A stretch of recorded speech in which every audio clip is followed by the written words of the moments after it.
Hi, everybody. We're back again with Metaphysical Egypt. This is our 31st episode.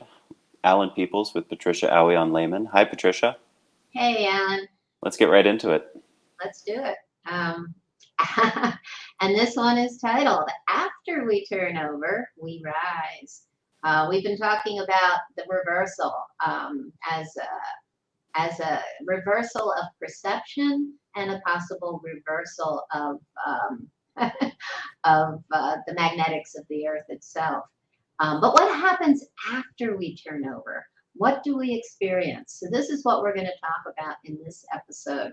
And then also we're asking the question, does this, obviously I'm relating this to how we free the unicorn. And we've talked about how the unicorn is in chains in Scotland. And I took this picture in Scotland of this unicorn, and it's sitting on a pillar in the middle of a market square. So we're going to talk about these things because this whole dynamic is the resurrection of mankind itself, and this is how we free the unicorn. And so I came across this story again. This is a story that many of us are familiar with North and South America, and it's called The Prophecy of the Eagle and the Condor. And it's just a beautiful story that explains so much. And, the knowledge of the keepers of Peru foretold of a time when people from the four directions of the world would come together. The eagle represents the people of the northern hemisphere, and the condor, the people of the southern hemisphere. So I want to remind you of all our conversations about the hemispheres of the brain. And also when we talk about the two hemispheres of the earth, how we have two totally different spins or dynamics.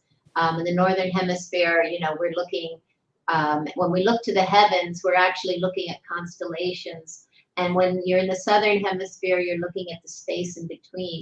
And even the netters, if they're female in the northern hemisphere, oftentimes the gods or the netters in the mythologies become, if they're female in one hemisphere, they become male in the other hemisphere.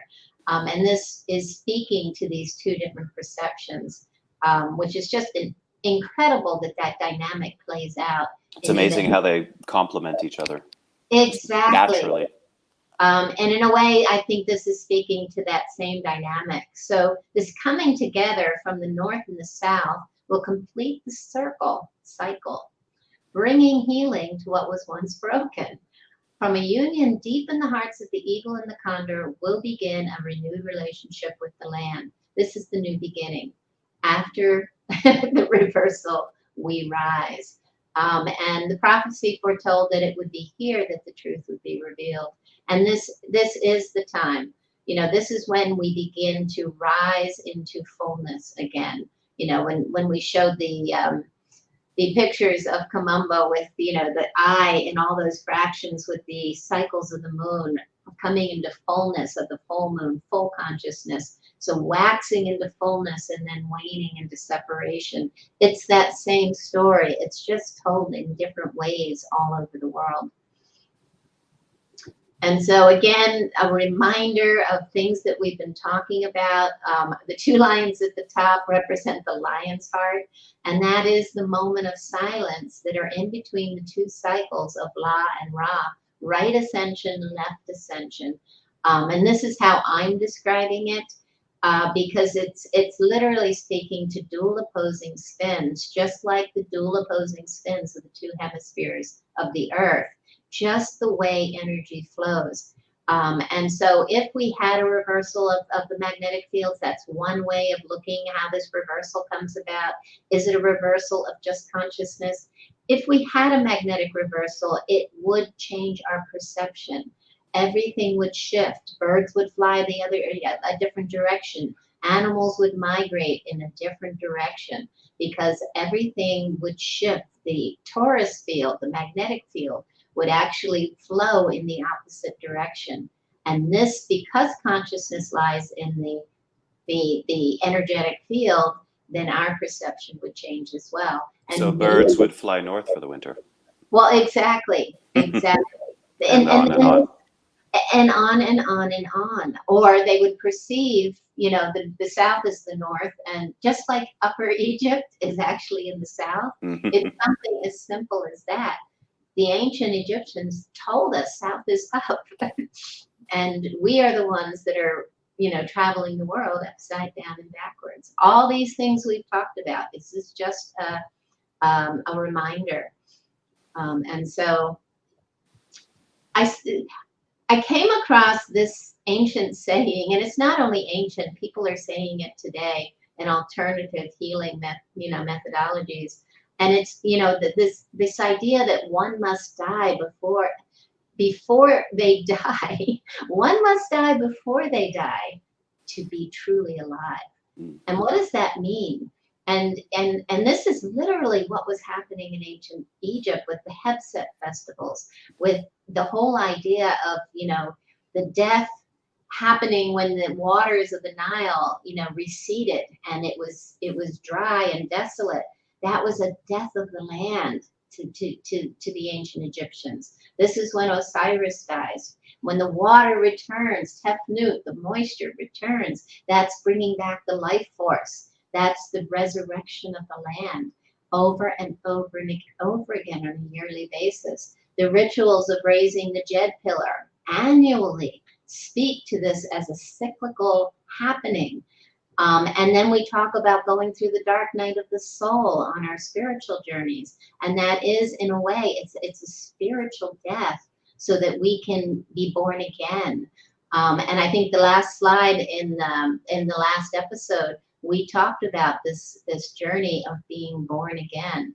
And so I bring up this site. This is a fabulous site. It's at Kom Ombo along the Nile River. And it's the site of ancient healing modalities. There's a wall that shows you ancient healing tools that they used, that some of them we still use today. They're just ancient forms of the same utensils that are used. Right. Surgical tools. Surgical tools and other tools that are still used today. Just incredible.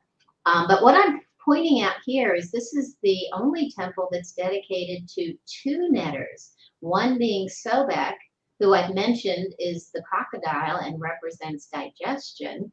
And then we have Horus the elder on the other side. So on the upper right-hand side, I'm showing you the front of the temple, and you see two corridors. And unfortunately, I couldn't find a picture with both of the different corridors, so I just made a copy of the one side. But this is actually what you're seeing. There's two pathways to go to. At the end, you reach two altars, if you will, that would have been in an enclosure or a holy of holies of sorts. One dedicated to Horus and one dedicated to Sobek. And the key here was you needed to go through the digestion of your fear and anger, the things that no longer serve you, in order to raise your consciousness, to rise above, right? To actually resurrect or be reborn into a new version of yourself, with awakened sensibilities. This was the whole key. This is where the initiates came to overcome their fear. And anger is associated with fear. And these are the things, I've said it many times, that hold us hostage in a belief that we are physical, we are our bodies, and we are isolated from everything else in the world. When in truth, we are connected to everything in the multiverses. And I say that in plural because we have no concept how far, the cosmos breathes out in fractal cycles, and that's without. And what's happening within? It's the same things happening within. So we can't even imagine the breadth of how huge we are. We think we're just our bodies, and we're so much more. But this site, the one I'm showing you, especially on the slide on the far left, it's actually called a rebirthing channel. And it's quite interesting that this was something that they did. And it actually had two. You're looking at one. If you look in the center, it looks like there's a little gate or something on the floor. There's two of them. And in one, you actually enter and you're going through what is like the birthing canal. and it's a rebirthing device of sorts. So you enter, and as you enter, the area is small and dark and seems to get smaller and smaller. And you start to be afraid because you're in this small dark place underground, and you keep heading toward the light. And at the very end is a niche in the wall where the high priest, the Imhotep, the physician, whatever would be, he would put his head and he would tone the spark of light, the sound, boom, that is the rebirthing of your own self as you come out on the other side and you see the light and you're reborn again. What an amazing experience it would have been to have done that in the enclosure with the resonance.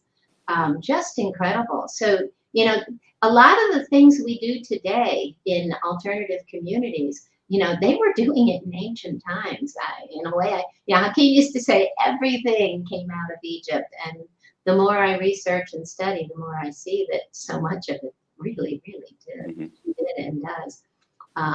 But this is that whole idea that, we need to let go of what no longer serves us.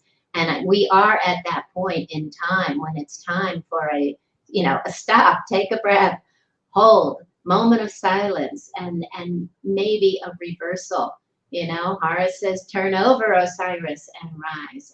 And this is that moment in time, and this is why Allan and I are doing what we're doing, because we feel it and we know we're so close to rock bottom, and it's so much more empowering to walk through these times on Earth. It seems so surreal, but to walk through with knowledge of what's happening, and it changes the experience. Awareness is everything. And I just wanted to include this quote here from Hakeem. Death is a word that was made by those who make benefit of it. There is no death. We are eternal. And he said that so many times in my presence. Just the part, death is a word that was made by those who make benefit of it. Who benefits? We've said it before, the Hanuti, the undertakers, those that make death a business. There's all kinds of undertakers in this world. Exactly. And those who create fear and agendas to separate us, isolate us from each other. And right now, what we need more than anything is to be united and connected. This is how we rise. Like I keep saying, open our chest, show our hearts, connect. Well, this is the hardest part, because you have to totally let go of your ego, just like what happens in a near-death experience. That's exactly right. That's exactly right. So, this is where we're at. And this is why, again, we are so passionate about sharing this information. Because, wow, we could change everything in a heartbeat if more and more people could wake up. Like Hakeem said, you've got it. Remember, you have it. Wake up. It's so essential. And so I bring this slide. It's again, I've showed it to you before, but it's Sokar. It represents Zep-Tepi, the first time all over again. Zep-Tepi happens cyclically. It's not just one first time. The creation story spoke to a time when everything stops, and the floodwaters come in, and then the water recedes, and we begin again. And here we're seeing, the floodwaters recede, the mound emerges, and we are entering a physical reality again. And it reverses. We have a left brain perception and a right brain perception. And then we kind of migrate from one to the other. It isn't an overnight, suddenly we're going to be right brain. No, it's a slow migration. That's the rising. It was a slow migration going from right brain perception into left brain. And in between, it's that feeling of losing your connectedness. And it's that time period when they build these megalithic structures, they create these mythologies, symbolism, the dynamics to help us to walk through these dark times of separation and isolation. It's amazing in a way because they recognized thousands of years ago that we are them in the Yeah. future. They had the foresight. Go ahead, because I agree. I like to say that we were the ones who built the pyramids. It Yeah. was us. It was us. Of course, we knew this was going to happen. It's really incredible. If you look closely at this slide, if you notice, you see the black mound at the top Hmm. with the two birds on either side. Look underneath, right underneath that horizon, and you A see scarab. he's emerging, right? Hmm. He's falling. He's the seed of consciousness coming from that moment of complete unity, and he's falling into form, which is Sokar in that moment of, this is what Sokar represents, that sacred moment of silence. He has no body. He's just there with his little head, consciousness, right? The primordial waters. And it's that moment before the great separation, which you see happening at the bottom. And it's all happening on the Akhar. So you see the two sphinx heads going in separate directions. Hmm. And I see that serpent, and I see that as the ancient magnetic equator. I see this, the Giza Plateau is said to be the place. It says it right on the dream stela that Tutmos had erected after he had his dream. That's why they call it the dream stela. Hmm. When he fell asleep at noon, right? It's too perfect. In front of the Sphinx, it says it on that stela that this is the place of Set Tepi the first time after the moment of silence. So I actually got a chance to take a nap exactly right there in front of the Dream Stella when we had a private one of our visit. friends, isn't Yeah. that a wonderful place? I love sitting in that space. It's so peaceful and beautiful. Yeah, in alignment. So I couldn't help when I saw this, Where is this beautiful feline sitting, but at the lion's heart, right? Right. And we had just said in the last episode that the lion's heart was Regulus in the heavens above. So it's that moment before we move into Virgo, which is fascinating. But so that's the moment we become aware of our higher self. It couldn't be more perfect. I think we're all tied into this subconsciously. We just know, right? Couldn't be more perfect. And so again, the image at the top is the Simatawi, and again, we've spoken about this. It's the breath of life, and it shows the two polarities. It's the voice box, right? It's the trachea and the voice box, and it's speaking to the resonance of unity in that knot where the two polar opposites, the papyrus and the lotus, which academics will say represent Upper and Lower Egypt, but we've talked about many times as the two hemispheres of the brain. Right. Positive, negative, masculine, male, Exactly. female. Exactly.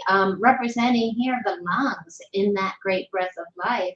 And so this great breath, you see the two lions moving out to create that first breath of being born into form again from that place of complete unity.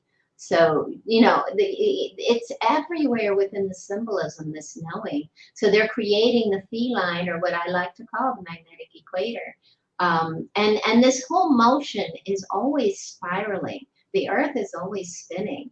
And so I also have brought back our Mehen board, Mm-hmm. which is this beautiful spiraling snake into center. And of course, the game pieces were the lions.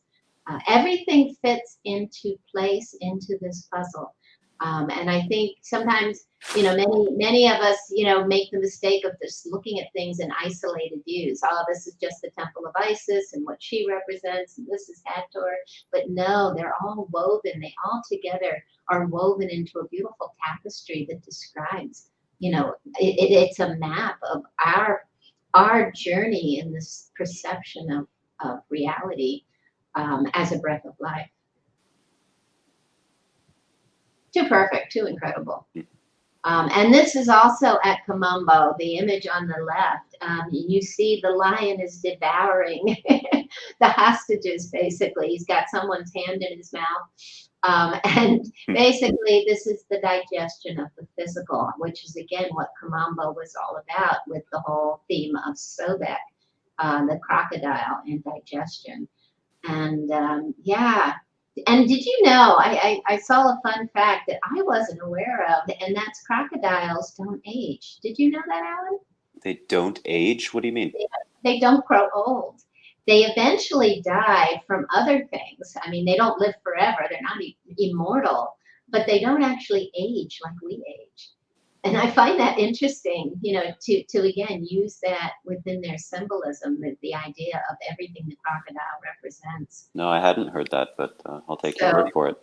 in a way, it is immortal. I looked it up when I saw it. It's like that can't be true. And and there are those that argue, but the truth is they get bigger, but they don't actually, you know, grow old like we do. It's not like they decay and die. You know how our bodies start to, we get wrinkles and gray hair and stuff. But they're one of the I don't know, are they? Would we call them an animal or a reptile? A reptile?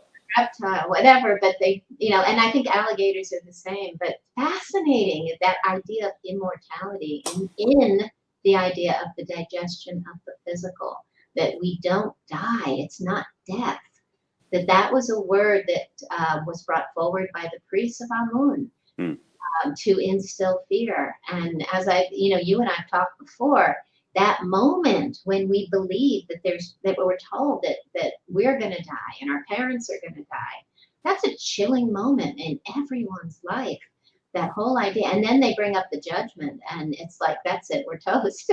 Because no matter what we do in life, we can't be perfect. You know, we are human. We're on this journey of duality. So the minute we, you know, we make our first, you know, imperfect move, we think we're going to hell. And how you deal with that in consciously is the creation of disease.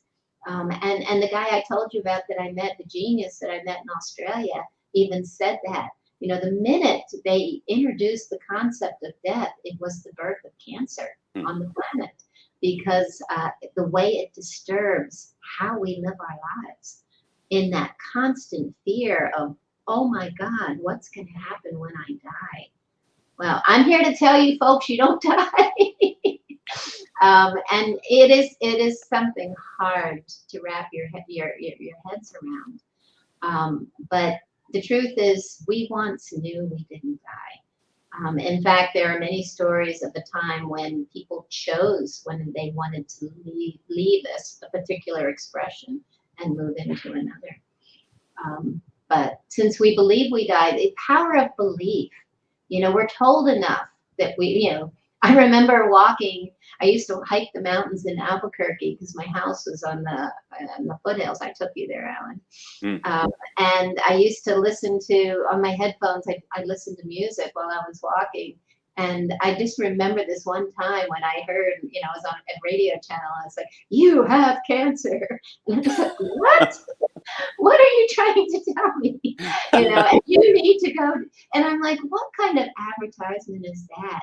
I mean, or subliminal, you know, it just seems so wrong to be telling. And I remember when I was young and watching cartoons, and the commercials would come on, and it was all about drugs, because we were going to be diseased. We were going to get this or that, or, you know, if you have high blood pressure, take this. And well, it still is. Everything you watch the news, every first commercial is for some drug with and happy, smiley people. Side effects that include death. And it's right. Like, what? So you're going to die, so take this, and you're going to die anyway, but hey, at least you'll be taking our drug and paying for it. Sorry. That was a little sarcastic, but seriously, we need to wake up to the fact that we are here because we want to be. We want to experience this breath of life. And we really ought to take advantage of the adventure that it can be and start living from our hearts and not out of fear. And just take advantage of every breath that we take. Because, wow, it just, you know, it just makes more sense.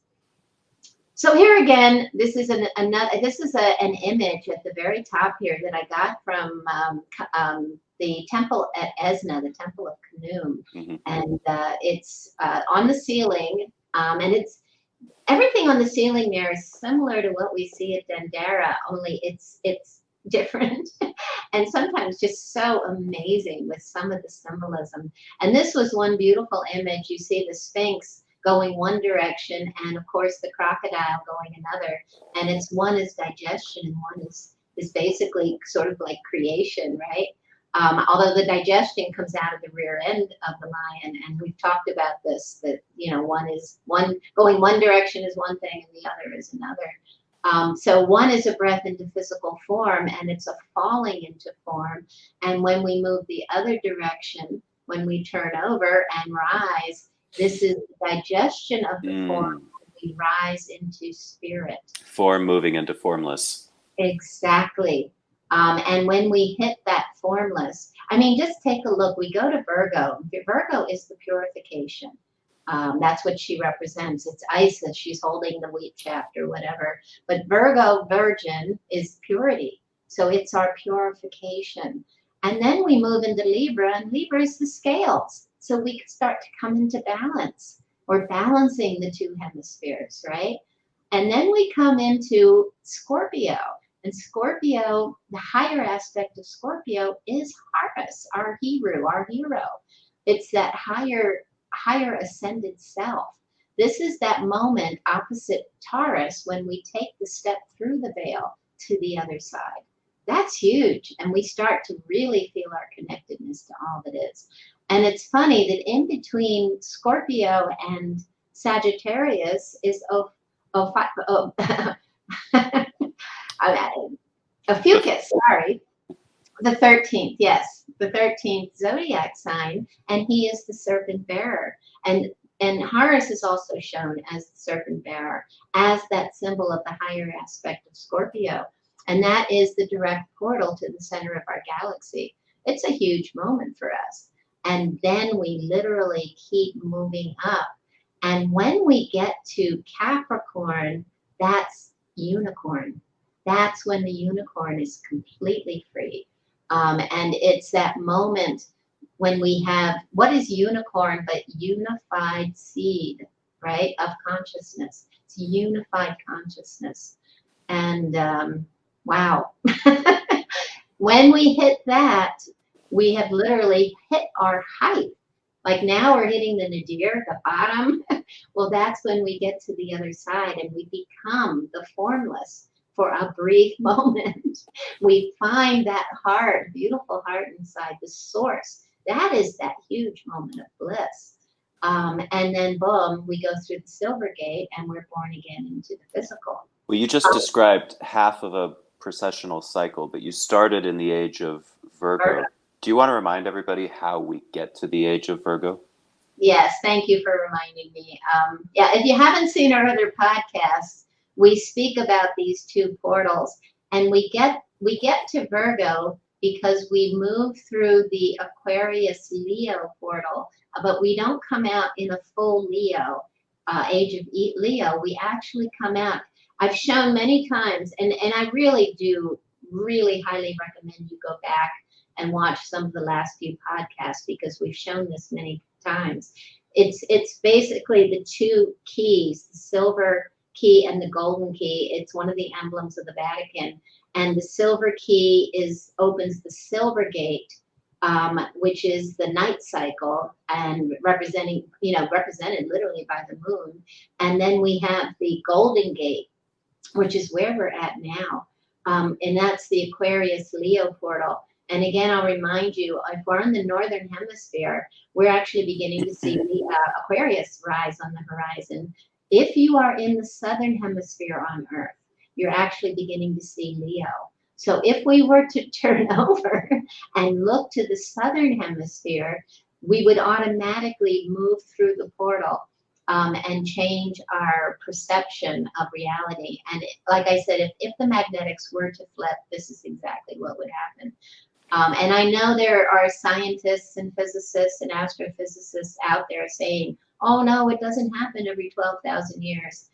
But there are many astrophysicists that are not part of the academic. They're on the fringe, I'll say, who are actually stepping forward and saying, yes, this is absolutely a possibility and does happen. And it happens so quickly that it doesn't show up in the geology of the rocks. And remember, if it's an electromagnetic experience, it's the electromagnetic field. I know, it should show up in the iron and all of these things, but there are many dynamics that come into play with all of this.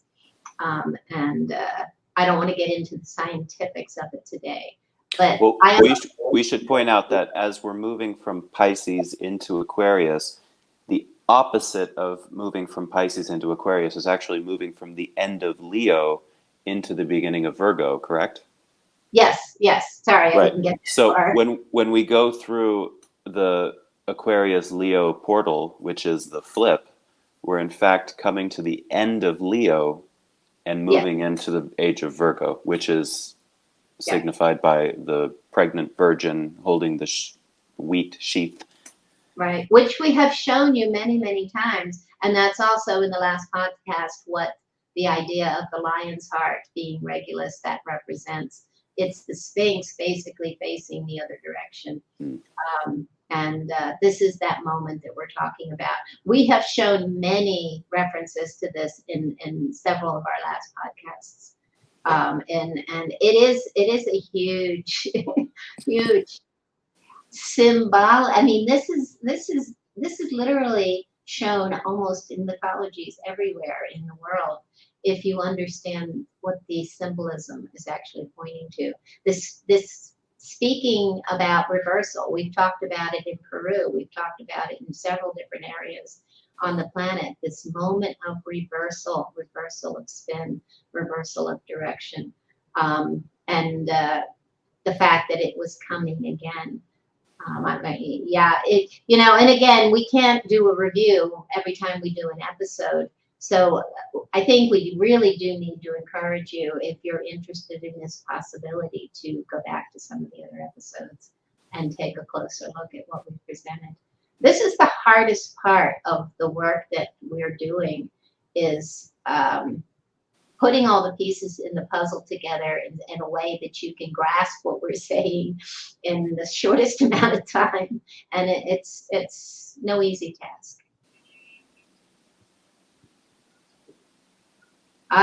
This is great. This is from Gregory Little. I think he posted this on Twitter, or now X, it's called. And he says, I've shown these before, but there are many new people here on Twitter, on X. And these are eye in hand symbols on artifacts excavated from mounds at Moundville, Alabama. And the hand represents here the Orion constellation, and the eye is Messier 42, Orion's nebula. Okay? This is big. But take a look at these hands, because they're facing the opposite directions. And in the center is the eye. We have shown you, in the center picture that I have here, you can see the name of Osiris is in the mound where the tree is emerging from, the tree of life, at Tepe the first time. And the eye is part of his name. He is the one who takes the hero's journey of consciousness migrating. And so this eye, when I saw it, and especially going the two opposing directions, and you can't see it, but around the eye on the right, you actually have two of the serpents that are Draco, and they're knotted, and one head's going one direction and the other's going the other. So it's showing that even when the Earth starts spinning the opposite direction, we see Draco above also going the opposite direction, because the circumpolar spins are only related to the spin of our Earth. Did that make sense? Absolutely. So, isn't this just insane? So they're really showing us a right-handed consciousness, right brain consciousness, and a left brain conscious perception of reality. Now, the Orion's nebula is different than the Cat's Eye nebula. Yeah, it is. So they may not even be right here, because they're showing this hand in the center of Draco. one of Draco's coils, which is exactly where the Cat's Eye Nebula is. Hmm. So I also wanted to point that out. Interesting dynamics. And again, I can talk about the nebula in Orion because that does play a part. But as I've said before, the symbolism is repetitive and it will replicate. Like Horus can represent Jupiter one minute and Mars the next. They utilize the same dynamics, the archetypal energies, where they fit in a fractal dynamic. Mm-hmm. And I know that, again, is hard to wrap your heads around, but that's how it works. And that is opening our senses. That's part of awakening, is to open our senses to see the multidimensionality of our existence. That's part of this process of rising. So, yeah, I'm glad you pointed that out because it is important to recognize that, that Cat's Eye Nebula is a powerful symbol. And I have often wondered through my research, and I've said this to several people, and Allan's heard it 1,000 times, that actually nothing in the heavens really exists, that everything is an illusion, and it's all in this perfected map. It's this game board of the perception of reality. And so it's just this beautiful, we had a great, grand architect, a source, they call it Sashet in Egypt, that created this dynamic in all its perfection, as above, so below. And so that nebula has to be there, just like all the constellations, that play the parts in our mythologies and our symbolism. They represent the netters because it is this beautiful dynamic map, as above, so below, the reflection. And maybe what's happening in the heavens is more real than, what we're seeing in Plato's cave on Earth, reflections on the walls. So, wow. That's too deep for me, but a truth. And this is another wonderful quote, Manly P. Hall, wisdom is given to no man until he asks for it. That's so true. It is, it's one of the things Hakeem lived by. He would sit and talk to you for hours about anything, but if you wanted to know, you needed to ask him. And again, a true sign of a master, but it's something we all can learn. And it's not like going out and finding a guru, how many wisdom keepers are there? It's asking, just asking. When you meditate, before you go to sleep at night, ask. Like I said many times, I was born asking, who am I? Why am I here? Well, you need to be receptive to information. Otherwise, it's just going to go over your head. Your mind will reject it as not important or worthless or untrue. We don't even realize how powerful we are, or that we are receivers. We are always receiving. But as you said, we're not always aware of receiving. And the other thing is we've been taught not to be proactive in our own lives. And we're lazy and we sit around and let life happen to us instead of grabbing life by the horns. And part of that is asking questions. Every time I get an answer, it gives me 20 more questions, and I'm like, oh, now I need to know this. And that's what keeps the passion alive. That's what keeps us alive. So yeah. Ask, and ye shall receive. I've shown the image on the right before, but it is so incredible. When I see these things, this is from the National Museum in New Delhi, India, and I was just blown away because by these two lions. And of course, we have the feminine and the masculine people riding the lions, right? And you see even the chalice, what looks to me like a golden chalice in the middle, the heart, basically, the Holy Grail. And here we are at that moment of silence again, and then they separate with the lions moving out. Lion in alignment. It reminds me of the Narmer palette a little bit. Exactly. And again, just saying, these dynamics are worldwide because there on the left, we have a stucco tablet in the Temple of the Lion at Palenque. Oh my gosh. Mm-hmm. So all the way on the other side of the world, we have the same dynamic of the lions facing two different directions.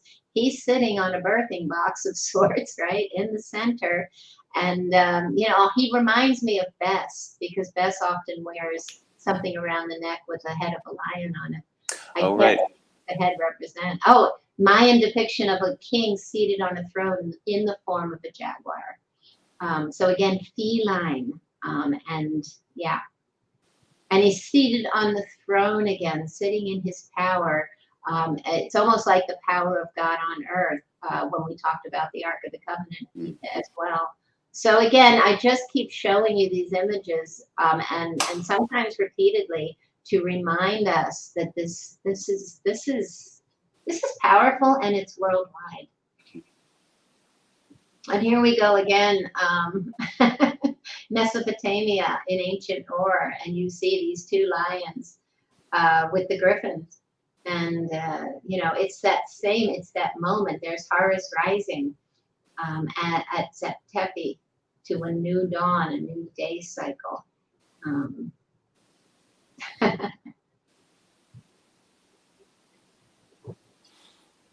And here we have the Akar again, and in the center, you know, I've mentioned this before, we have Dwaj and Sefer, yesterday and tomorrow.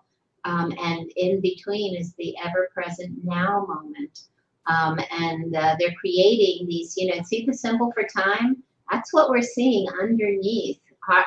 It's actually Ra, Harakti, on the horizon. And Ra Harakti is the netter of the two horizons, east and west, yesterday and tomorrow. And some believe that he actually represents the sun rising on either side. Some people say, no, it's sunrise and sunset.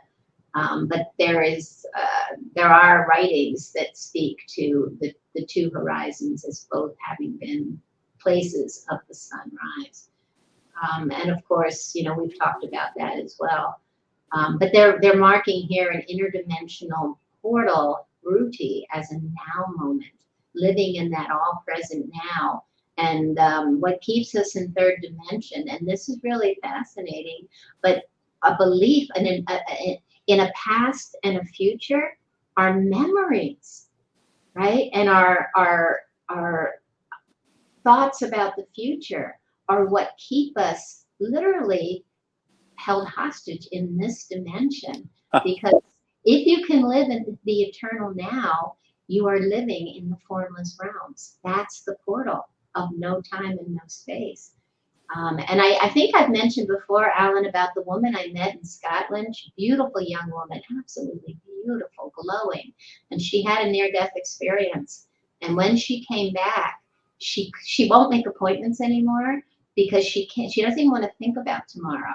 She literally is living almost entirely in the ever-present now. And she's glowing. She doesn't think about the past. She doesn't make plans for the future, but she takes advantage of this breath of right now. What am I doing now? As such a precious moment in time. And you know, wow. I haven't become adept at that. Yeah, that's tough. Well, it is tough because we're not conditioned that way. But that's what it would feel like to live from a complete right brain. And as I said, we rise into that. We don't move totally from left brain. Right now we do use our right brains. And women, because we have wombs, have more access to our right brain, strangely enough. But we all have access. And the same thing happens when we're on right brain, we have access to the left. And the key is to get to the balance of both, and that portal in between. But, and also want to point out that sun underneath the Akar is the Aten. And I have a picture of that on the right-hand side. And that Aten represents that moment we come out of the moment of silence, that first breath of the sun. That is our highest state of consciousness. And this is what Akhenaten was trying to bring us back to. He studied at Heliopolis with the highest university. It's where our word university comes from, Un, that moment of silence. They studied all of these concepts. He knew that Aten represented that time of great knowing. And he was the first rebel. I call him the first spiritual or religious rebel. He was revolting against the priests of Amun who were trying to usurp everyone's power and control our lives through through basically the concepts of death and judgment and needing to bring offerings in order to be sure that you wouldn't be eaten by the beast at Judgment Day and these kind of concepts. So this is what Akhenaten was really rebelling against. We're still rebelling against that today, I think. Sometimes. It sounds a bit like Jesus overturning the money changer tables. Sounds exactly like that, doesn't it? Yeah. This is well known if you know it. There are people that are really familiar with all of these concepts. And, these are the things that really drew me to Hakim, is when I heard about what he was teaching and I heard him speak. And all of these things were so resonant with everything I'd come to know. And his knowledge of ancient Egypt was just, he was just a brilliant man. But here again, I've shown this slide before, but it also points to this moment. And sometimes we need to see these things over and over again. This is the temple of Edfu. And we're looking down the center portal that takes you right to the middle where heaven meets earth at the Holy of Holies, the shrine in that Holy of Holies, that centeredness. And Edfu was the place of Un, basically, that moment, that Horus flies in the sun, into the sun. That's what the winged sun disk represents. And this is the place, you'll see some of the most beautiful winged sun disks at Edfu. And it represents that moment, this highest moment of complete unity.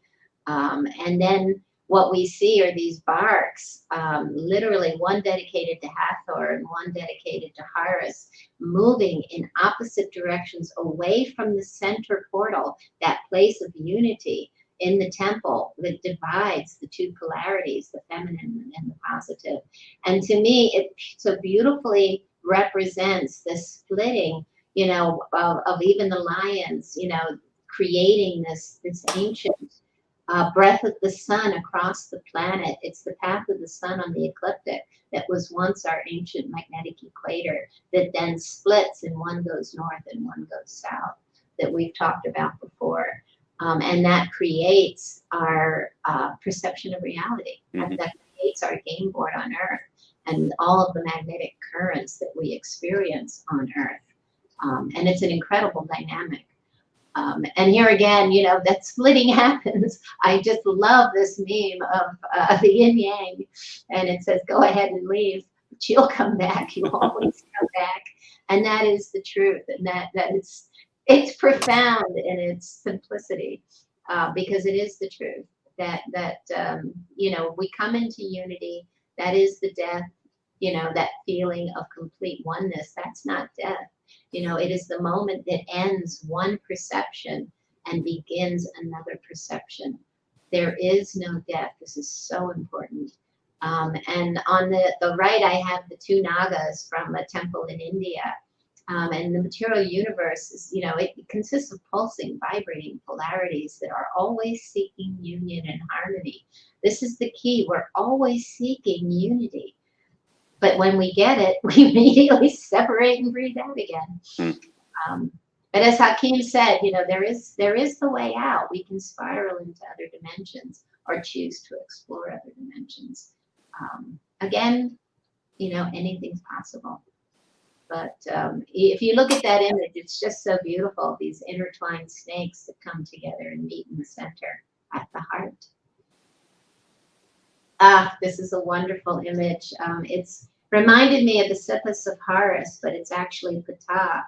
And if you look at Ptah's head, you're going to love it, Allan. What do you see? It's the Kepler beetle. Oh, on top of his head, yes. It's so incredible. But at the bottom, you see the crocodiles. And again, we have Draco moving in dual opposing directions. like we did before. We see Isis and Nebhet, the magnetic field, but the magnetic field's down for that one moment. You know, Ptah is centered, but Ptah represents that first breath. Really, really amazing. On the back is Ma'at, and she represents complete harmonic resonance. And isn't it just beautiful with her wings down? There is another image I have seen of this, and it's in Nefertari's tomb.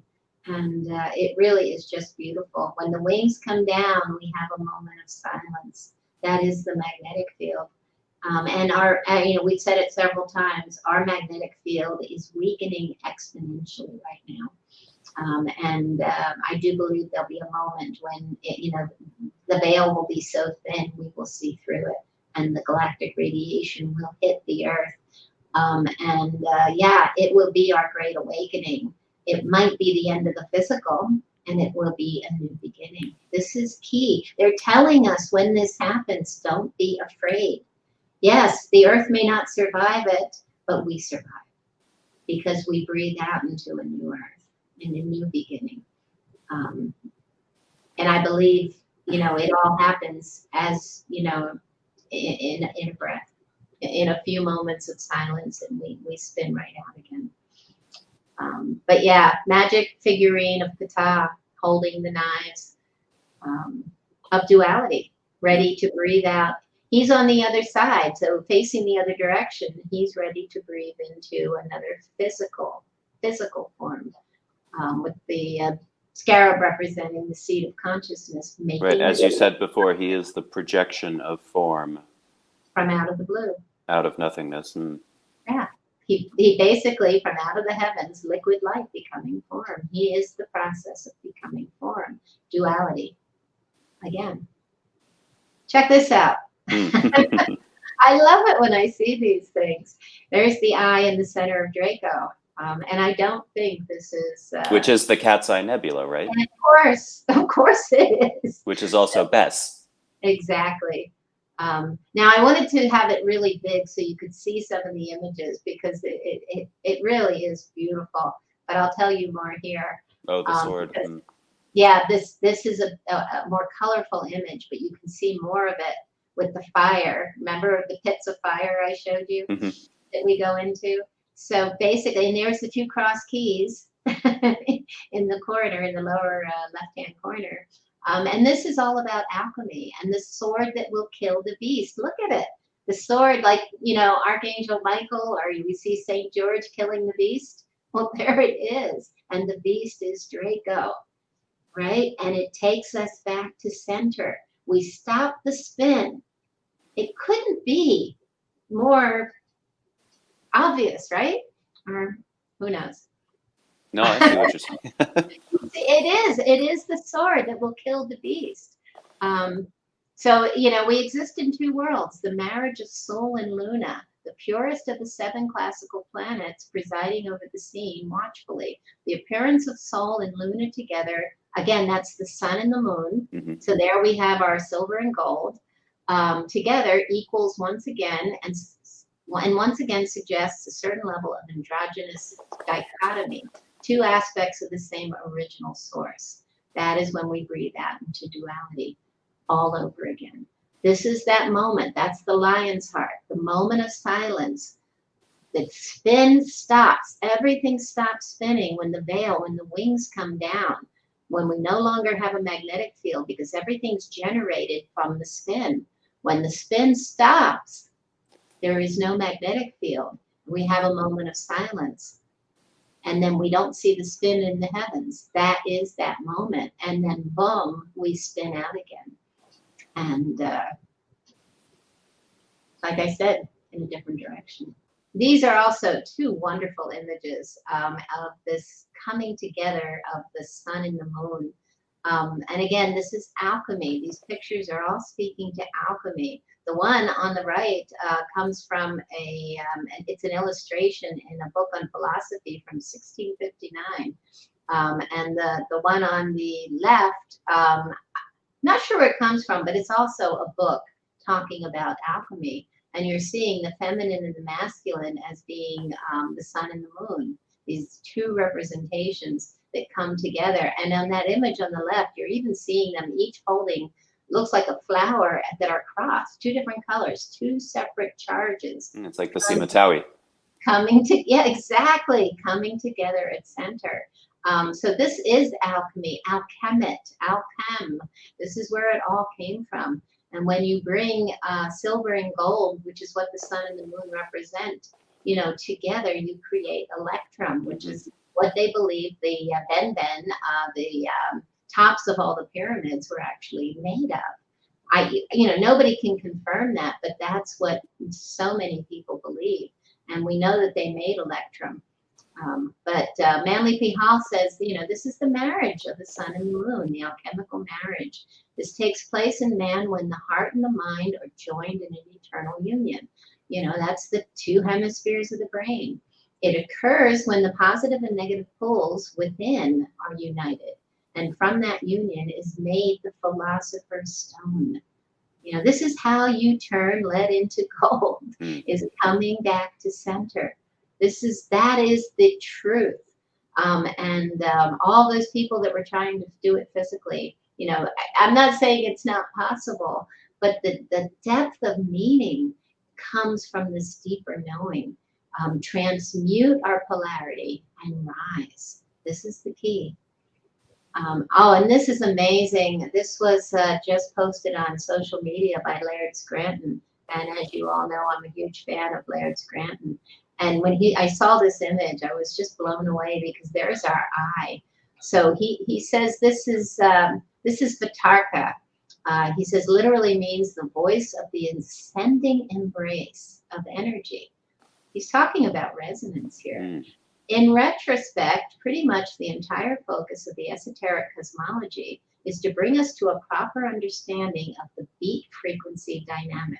Well, here we go, electromagnetism. This interaction of energy rests at the very core of the nature of electromagnetism. So arrival at a grasp of it is more than properly termed enlightenment. Likewise, the figure of an eye, which is the shape it inscribes, becomes a very intuitive symbol of enlightening knowledge. You can't make this stuff up. Moreover, the Vitarka mudra, which is symbolic of the instruction of these very concepts, recreates its shape. Ancient knowing. You know, we didn't just discover electromagnetic energy and what it does. Now we know that, but what I'm saying is this is something that's so complex, yet the ancients knew. And I believe they knew because they were right-brained. They felt these subtle energies. They felt them, and so they knew. They knew how to harness them. They knew how to navigate them, and they knew how to express them in symbolism and mythology. And he goes on. He says, Gurnin relates in Symbols of Sacred Science that in Hinduism, the eye is properly represented between the sun and the moon. For example, between two oscillations comparable to those that foster the beat frequency. He also notes that the eye symbol is closely related to the figure of a triangle, as I previously inferred. So here we have that eye in the triangle, eye in the pyramid, that we see esoterically expressed everywhere, even on the back of our US dollar. And so he goes on and says, the glyphs of a compound ancient Egyptian name for the light god read, stage of energy brings materialization, the spiritual source of matter, followed by the figure of an eye, the beat frequency. The term Akhet refers to three monopoles, the Ogo orbs of the Dogon. And yeah, it all sounds very complicated, but if you look at the glyphs, and this is from, it's probably, he didn't say, but this, the hieroglyphics is probably from Budge, but he's showing here that the watch it Alkud means the eye of the light god, or that source of liquid light is what we're really talking about.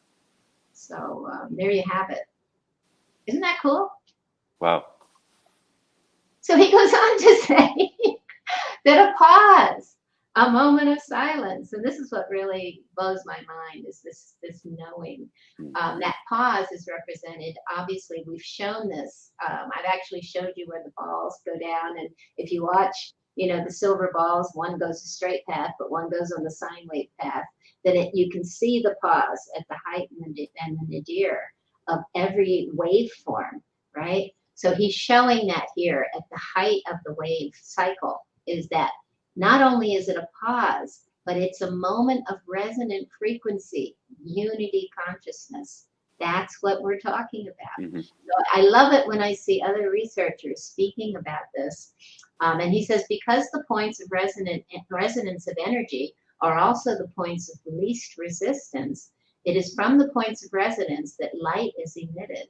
Consequently, the view that it is returned to us is that of the point of resonance. So at that high, what he's saying is what I just said about the Aten, is when we come out of Un, which is the height of that waveform, that cycle, that moment of silence, that is when we are at our most, we're emitting the most light, basically. We are at our highest state of consciousness. And he says the eye-shaped beat frequencies that we believe define the individual quanta of energy are delimited by these resonant resting points. Supportive of this outlet, Rene Goerning writes in Man and His Becoming, according to the Vendetta, with respect to Masonic symbolism, it is worth noting that the eyes are properly the lights that illuminate the microcosm. So again, it sounds complex, but he's speaking to everything that Allan and I have been talking about. This is the dynamic of every breath in our perception of reality. And when we speak about resonance, when we talk about the chambers where we can play with tone and frequency and resonance, and that different chambers respond to different frequencies, or netters, which are archetypal energies that can awaken senses within us. This is what we're talking about. These moments of complete resonance. It's addictive when you have those experiences. And I've experienced this myself. I've witnessed spontaneous healings. I've experienced them myself in these resonant chambers, and utilizing tone and meeting that tone that makes everything vibrate. And especially within, you feel it in your heart, you feel it in your body. In places like the King's Chamber and the Hypogeum, I haven't been there, but this is what they speak about. And you can have these moments of complete, enlightenment. I've heard stories where people actually come out of there. They were blocked, and they're a writer, and they come out of the King's Chamber and write their book, within a week. Or a blocked musician, or as I've said, spontaneous healings. I have witnessed these experiences, and I've witnessed the person who was very sick, and we had to carry them through the tour, and then afterwards they are perfectly fine. So yeah. Now, isn't it the case that if these tones and frequencies can spontaneously heal, that they could also do the opposite? Be harmful and destructive, I mean. I don't believe so, because this is that moment of moving between the portals, basically. It's that moment of unity. It's resonance is, you're right about resonance itself. They used resonance even in World War II, I believe, to destroy bridges and things like that, because the vibration alone can destroy something that is material. Right. Just like a soprano shattering a glass with a high C. But I would say, in a way, yeah, exactly. So in a way, you're right. I like to think of that as dissonance rather than resonance. And that would take some study. And I am glad you brought that up, because what I'm getting at is, a lot of the times people go to these temples and they start, la la la la la, chanting and resonating, and don't really know what they're doing. Could they be doing more harm than good? I've never thought about it, although there are times I have been in chambers with people that don't hear their own voice. And, I tend to I think when people are singing their hearts out, nothing bad can happen. And so it does not bother me, but I've seen it disturbing others. Well, I think that makes sense because in a way it's a matter of intention, right? it is, yeah, and this is what's key for me. It's always about intention. I know that sound is used to in violent ways, and as I said, we're going to speak about that in the future when we talk about the Hanut and the Hanuti.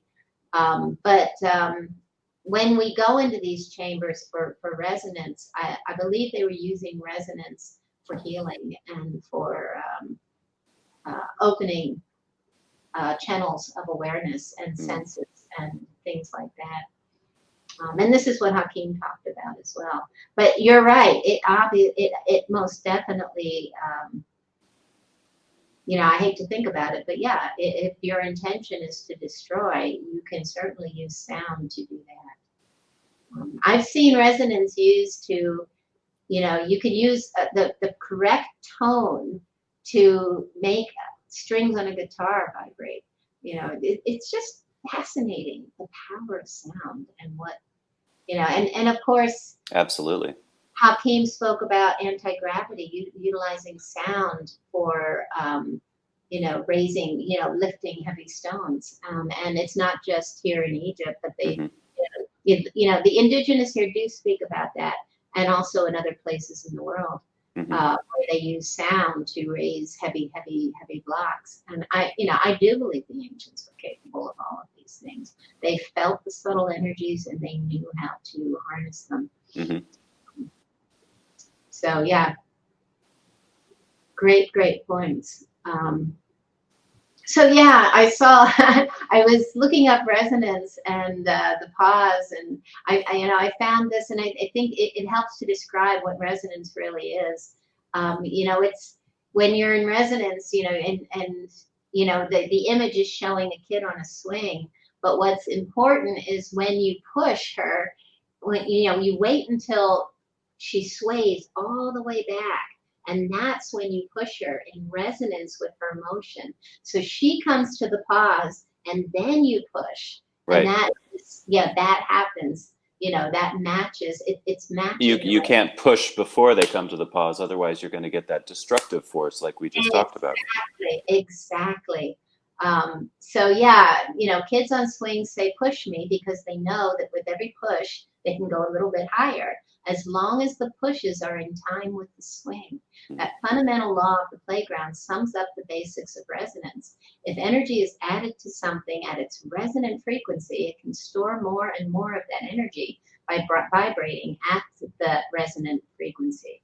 It's resonating. So yeah, hopefully that helps explain it a little bit.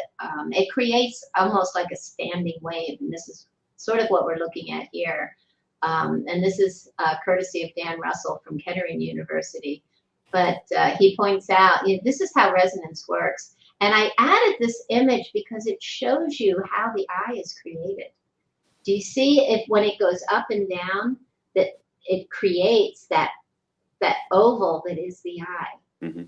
You see what I'm saying? And that's sort of like the standing wave that's created. So yeah, resonance happens in music, mouths, lasers, because waves are reflecting in chambers that are just the right size and shape to keep them in sync. When in sync waves collide, they add together to form a high energy standing wave, which is what is shown in the blue above. And amazing how that creates the eye, the conscious perception.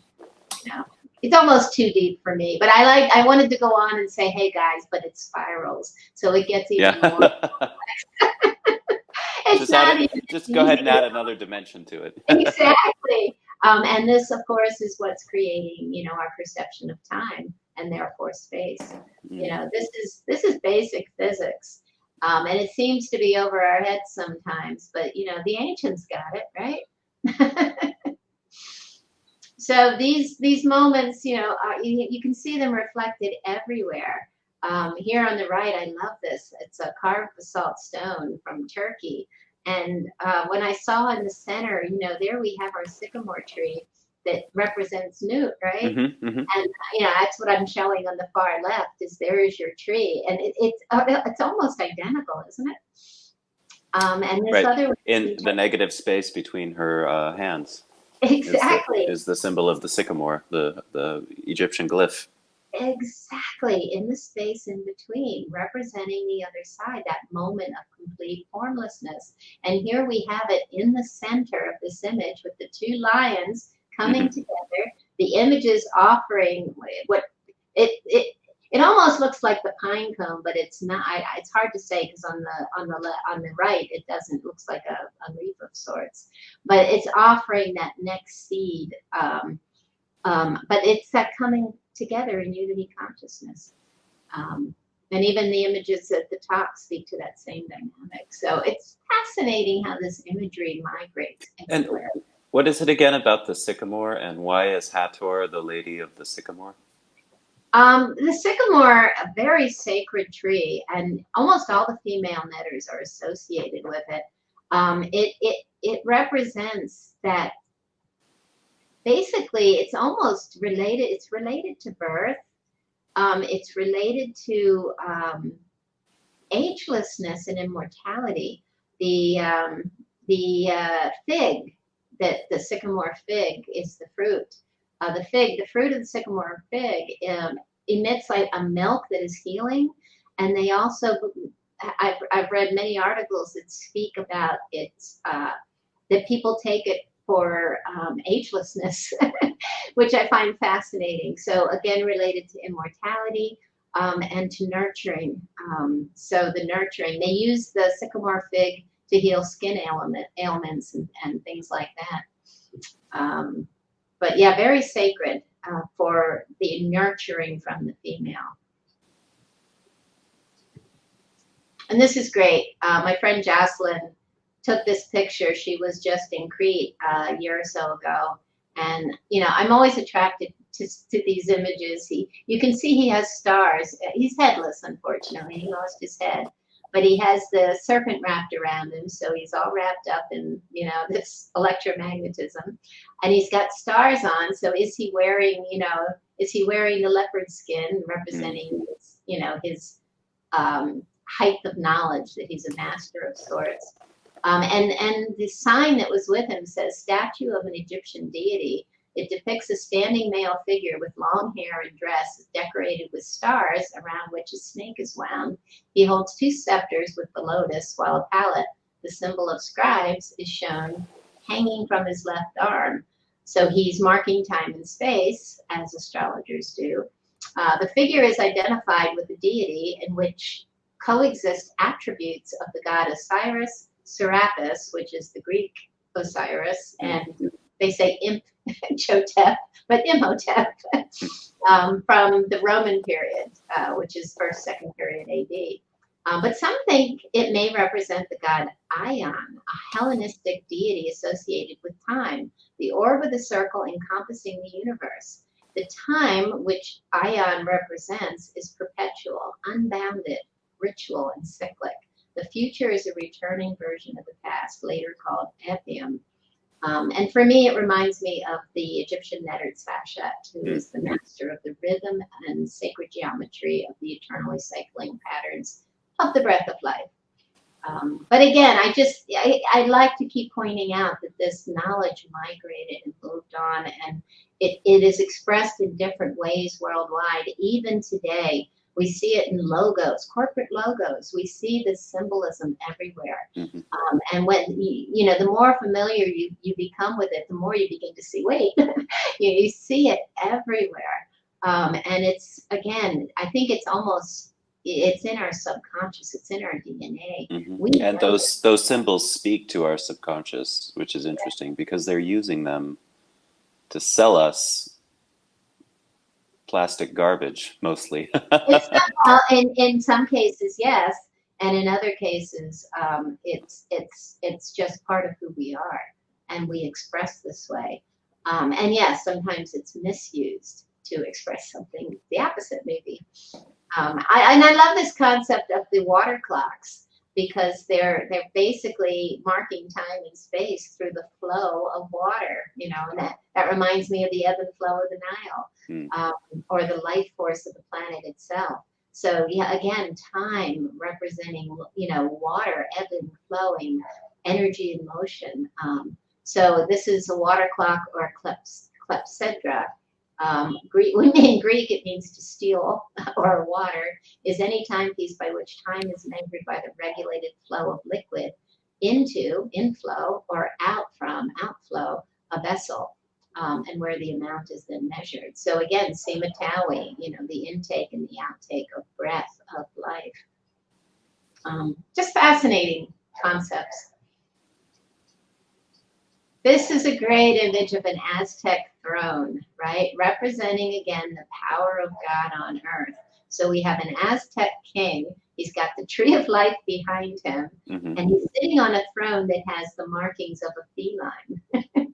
Don't you love it? And he's wearing a feline robe, right? So he's a master of energy. And I just find, you know, again, the use of symbolism worldwide, explaining these concepts. And to me, it looks in that far right corner on the bottom, doesn't it look like 2 feet that are upside down and backwards? Yes. It may not be, but it's certainly what it looks like. Just, you know, and at the top you see the curving, the spiraling serpent. I think sometimes we misunderstand their symbolism, but it really means the same thing worldwide. Strange little image of that bird, though, isn't it? Oh yeah, looks like a kiwi, doesn't it? But again, I'm showing this to show you this the synchronicity here, because, you know, here is the Assyrian sacred tree, and again we have the felines coming together at the center, and the winged sun disk. The power of God on earth. It's, you know, it's always this same ancient knowing. And again, what are they offering? Are they pine cones or whatever? They're coming together at center with a tree, a sycamore, a tree of life. And there again is the pillar with the hawk on top, Horus, sitting on the pillar, in a moment of silence. This is what they're talking about. Seeding and receiving, you know. Here again, there's the eye. What is that eye? You know, that's the eye nebula. Center, the fish on one side, that dynamic that we are the current, opposed to harnessing the currents. You know, the form and the formless realities.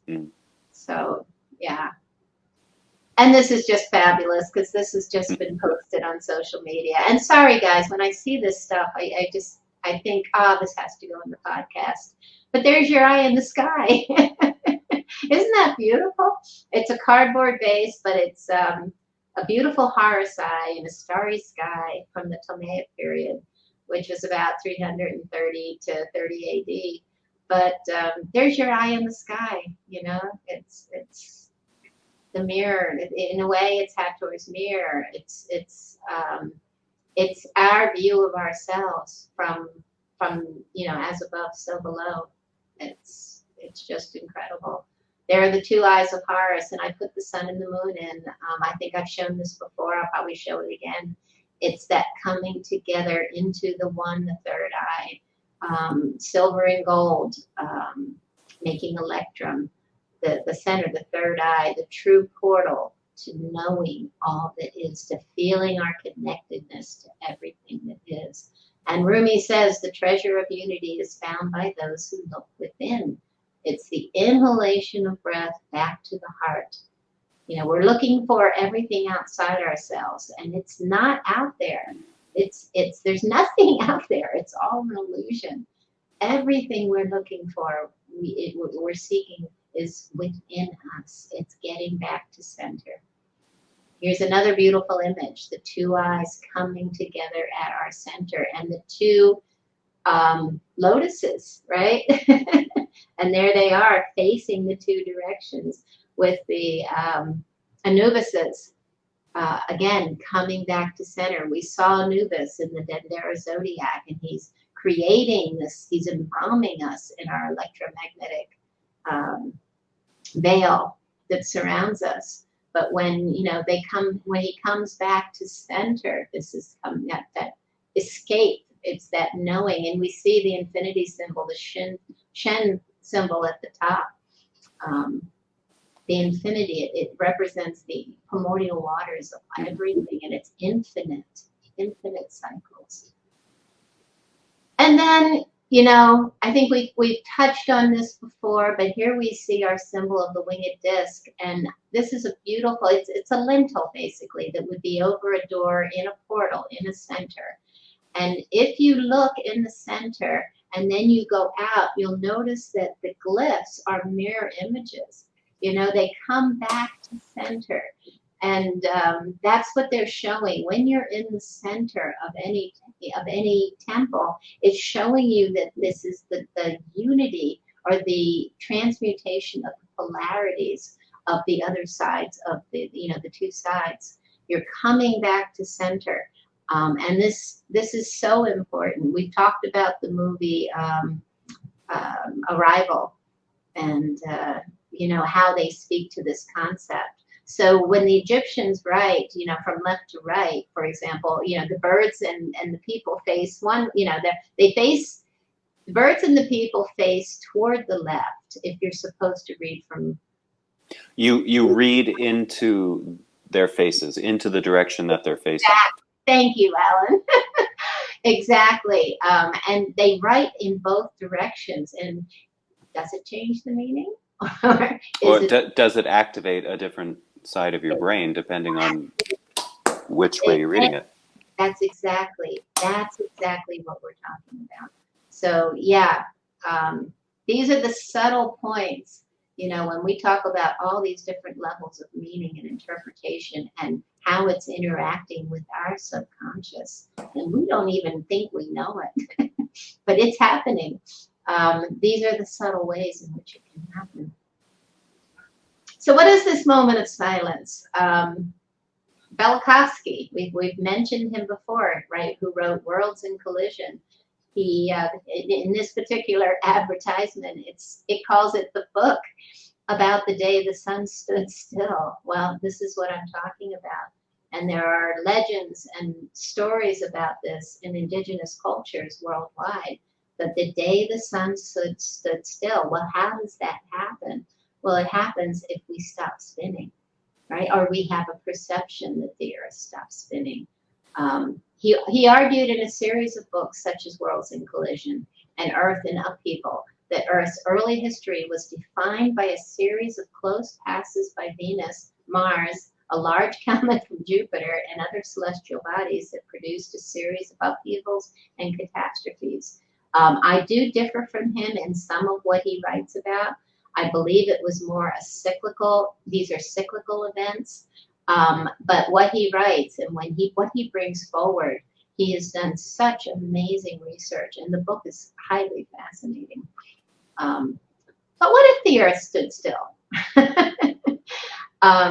This actually is a slide in one of the Michael Steinbacher's presentation from the Thunderbolts Project.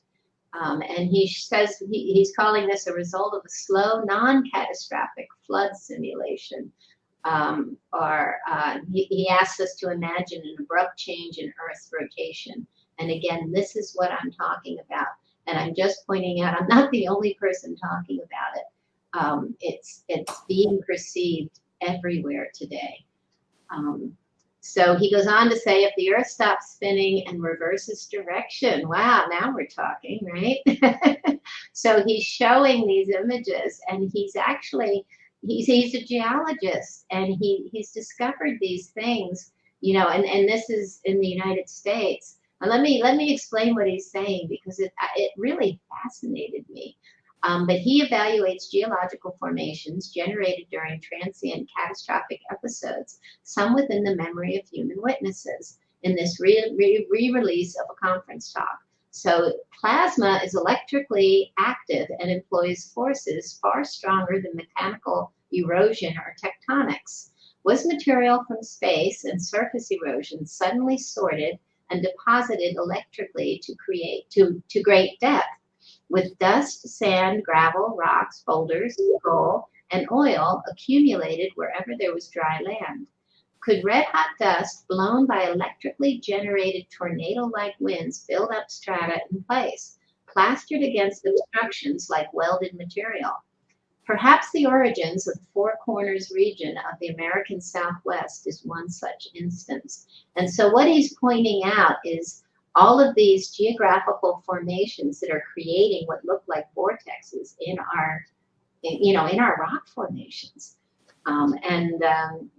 It's hard to see when you're looking at a slide, in a small presentation. But what he's showing here is really amazing, and he's using this to speak to what I've been speaking about. If the Earth stopped spinning, and he believed it did at one time, and reverses direction. Wow, I'm not the only one who thinks we can survive this. Mm-hmm. And so this comes from the Scroll of the Upright One, 1405 BC. The sun stood motionless in the middle of the upright sky. It did not set for a full day. In Peru, 1405, there occurred a frightening darkness. Relieved of the dangers, the people forgot the commandments and the rites of worship. Good laws and customs were abandoned. In punishment, the Creator hid the sun from the land. There was no dawn for 20 hours.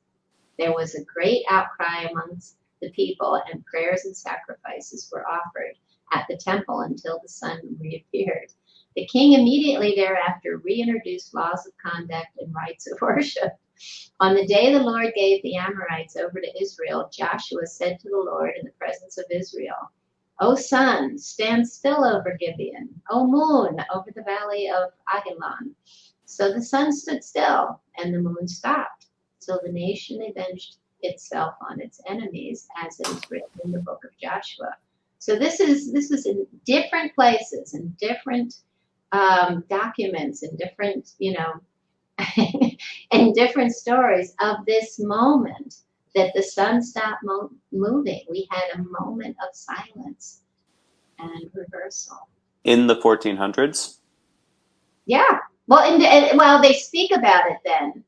But let's go back. Is that recorded anywhere else in the world? 1400 BC. It may not. BC. Okay, I thought. But I thought you were saying year 1405 AD. No, yeah. Well, and it might have been speaking about an earlier time. That whole story reminds me of the apparition at Fatima. Do you know that story? Oh yes, yeah. Of the girls in the. And not just them. There were crowds of people who came witnessed the sun stopping and then dancing all over the sky for a period of time. Yeah, I believe absolutely it can happen. A mass hallucination, or possibly, in that day, I would say hologram today because they have the technology. But it's amazing what we're capable of creating if we believe. But yeah, if we have these strange events, these cyclical, catastrophic events, some larger than others, that every 12,000 years we have a more global. I hate to use the word catastrophe because I feel they're important, incredibly significant moments. And if we're totally immersed in the material realm, then we would call it catastrophic. But we have them every 12,000 years, every 6,000 years, every 3,000 years, and every 1,500 years, to lesser and lesser degrees. And it's possible that we have these moments. And as I pointed out before, at noon and at midnight every day, we have the perception that the sun stands still for a moment.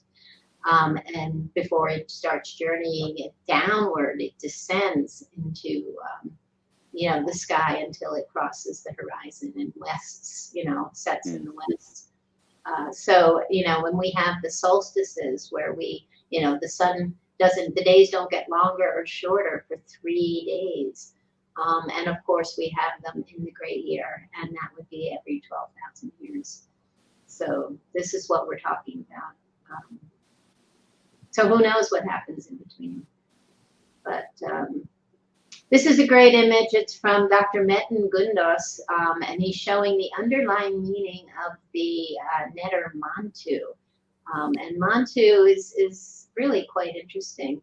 And he says he's in the act of, the act he is doing at the sculpture is holding tightly down and preventing them from moving. So he's actually stopping movement himself. That's what he's responsible for, which I think is fascinating. He's in the image on the far left, he's actually standing on what looks like two, what are they? At first I thought they were crocodiles. The God who prevents and holds in order to protect. When the time of Ra comes, meaning when the time of Ra comes, which could mean that moment when we have, a microdose or something, when that moment comes, Mantu is there to protect us by stopping movement. In other words, he's holding everything for a moment of silence, a pause, before we begin to spin again. So what it's saying, what the glyphs are saying, is holding everything tightly down and preventing them from moving when the time of Ra comes. Who knows? I just found it fascinating. That's very interesting. And he's showing the glyph that says the time of Ra, right? And he's showing all of these glyphs and what they mean. And that one glyph, it looks like a loop, is actually something to like yoke an animal to stop him from moving. So yeah, this is what it's speaking about. The God who stops everything to protect when the time of Ra comes. Just, I like putting these things out because, you think about it, it's like, what could that mean, right? Well, since we're talking about what happens when the Earth stops spinning, I mean, obviously, if the Earth, that's obviously what I'm relating it to. Right. Well, what I'm saying is, if the Earth itself, if the planet stops spinning, the water in the planet is still moving at 400 miles an hour. Everything that's not nailed down is still moving at 400 miles an hour. Well, this is what your analytical brain is immediately going to. Oh my God. Right. What I'm saying is, yeah. Logically, you think the entire, the oceans are going to flood over the continents, right, and the whole world is going to flood. But you're talking about Mentu being there to keep everything from flying away. Right, until we begin to spin again. And what I'm showing this for is to offer this, I honestly, in my heart, and I've seen this in other expressions, that this doesn't mean the end of humanity. It doesn't mean we're all going to die. We're all going to die. No, but there's some sort of force that takes over when the magnetic field goes down. Well, the remembrance that it's all an illusion. In other words, hold fast. We're in the primordial waters, right? We're in that complete moment of bliss, like a near-death experience, and then boom, we're back. What was that? It was a near-death experience and a rebirth, which is what I talked about at the beginning. Right. We all have to die in this life, right? In order to be reborn again, the resurrection, the return of the life force, the return of the waters, if you will. Well, we could get off on a million tangents, but I just want to know, are we still Allan and Patricia on the other side of this? Well, I want to know too. I have heard that there are many that believe we are. And, again, if you read the work of Dr. Ibrahim Karim, his latest book, he starts talking about not necessarily this dynamic, but he talks about leaving the physical, walking between the worlds. And he basically says you cross that portal and you lose that identity, but you also, in this world, we're existing in our identity on all these other levels. So in other words, as I've said before, I'm not just Patricia in the physical, but my higher selves that are in the formless realms, living in all these other dimensions, they're all Patricia. But when I choose to walk out of this expression, then maybe Patricia fades away. And that reclamation of all ourselves comes together as one. And then we choose to express again, reborn again into a new expression. And remember when I said memory is what keeps us held hostage in form. So after we experience oneness, our memories fade away. We are in the now moment. And when we come back, we have this whole empty space to create something new, dynamic. So it's not that we disappear, it's that we come back even more. But you're saying also that we have to let go. Otherwise, we're like Lot's wife looking back towards the physical. Exactly. And re-expressing in the same dynamic that we all have the opportunity to leave. So, you have to die in order to be reborn. I know it's hard to wrap our heads around, and certainly I had no intention of going there today in this episode, but we will talk about this over and over again. This whole, it's something I've thought about since I was a child. Do I lose Patricia, and everything that Patricia represents when I physically die, right? Or do we get to take that with us? But I think we're only in fear. We only have a feeling about that because we're in the physical. And we've been taught all of these dynamics that are running around in our heads, in our consciousness, that have no bearing in what we're about to experience as we move across the bridge through to other dimensions. We're not even going to care again. I'm not even going to look back and say, oh, Patricia, because I believe on some level, maybe everything I've experienced stays with me, but maybe not. We're an expression, we're light beings. We're here on purpose, so I have to believe that there is a purpose to my experience. I chose to be here and experience all of this. So somehow I do believe it stays with you. It's like, No, it must stay with you because we have had past lives, and it's the culmination of all of those experiences which we're living out right now in this present life. Exactly. But I'll be more than willing to leave Patricia behind to become something greater. Hopefully greater. I'd hate to go the other direction. But, again, this is something we can speak to in great depth and possibly really should in the future, because these are things that I know we all have thoughts about. We either have thoughts about it or we completely avoid the subject because it's it's too difficult to think about. But I find myself thinking about these things all the time, and I know you do as well, and we talk about them when we're together. So yeah, really fascinating. And here is Shiva. I love Shiva. You were in India with me, and Naharaja is his expression. You see him. This is the expression from Chidambaram where we went together. It represents that now moment in time. But he represents all of this.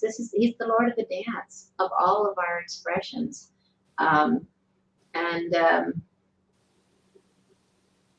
here it's explained as a dance within the cosmic circle of fire, which is just beautiful. It always reminds me of the Kepler beetle. But he's holding, I have circled there the drum, and this is also interesting. Here Shiva embodies those perfect physical qualities as he is frozen in the moment of his dance within the cosmic circle of fire that is the simultaneous and continuous creation and destruction of the universe. The ring of fire that surrounds the figure is the encapsulated cosmos of mass, time, and space, whose endless cycle of annihilation and regeneration moves in tune to the beat of Shiva's drum and the rhythm of his steps. In his upper right hand, he holds the damaru, the drum whose beats syncopate with the action of creation and the passage of time. This is just like Hathor's sistrum. Rhythm that keeps us in this, it's the frequency of the ups and downs of the game board of the expression of this perception of reality. And what a beautiful way to show this. I just find it amazing. Now, I like to also point out, there's the fire in his hand on the right, and underneath he has the foot on the human being.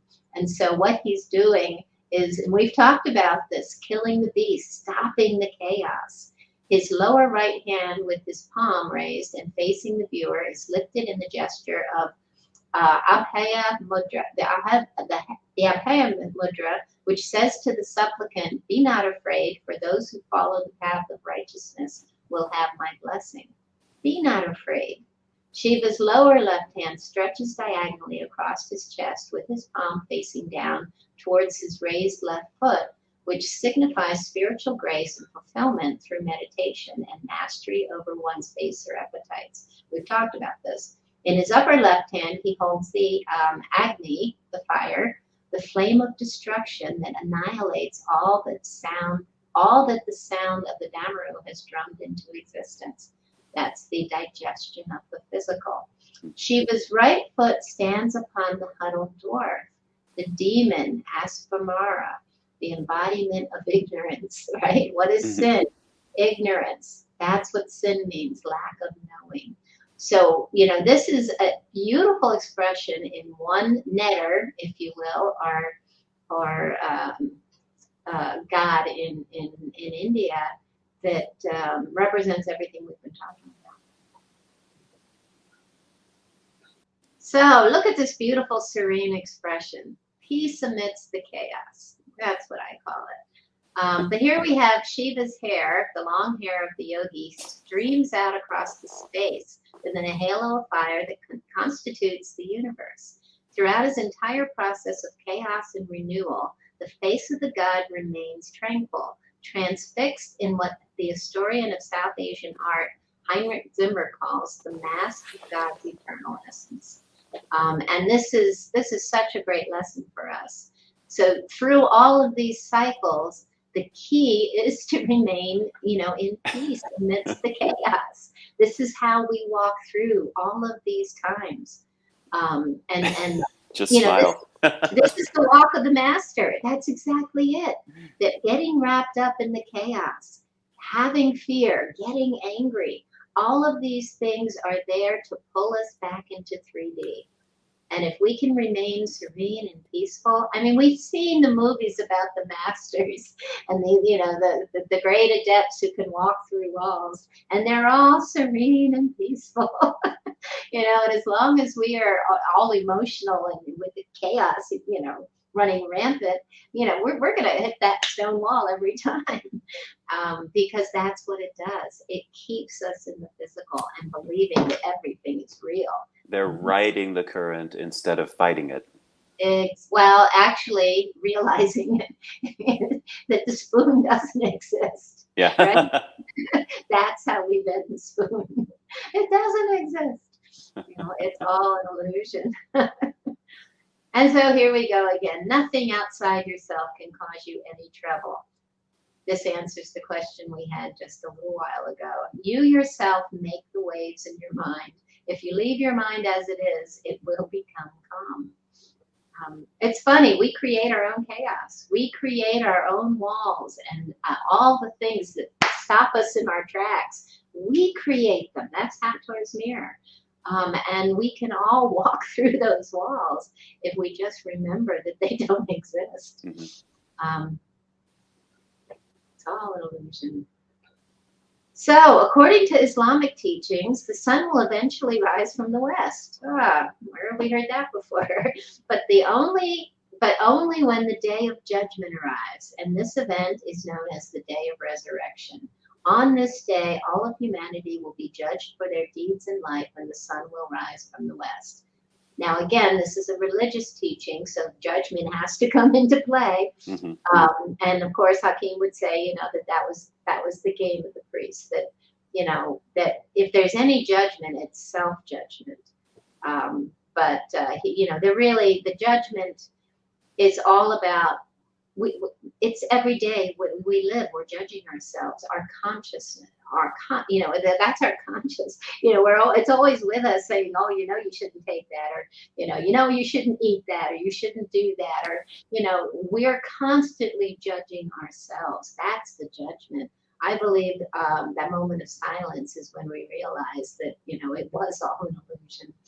And we made all of those things. We created those things that we judged ourselves about. And all we needed to be is in peace and not be, judgmental in our lives.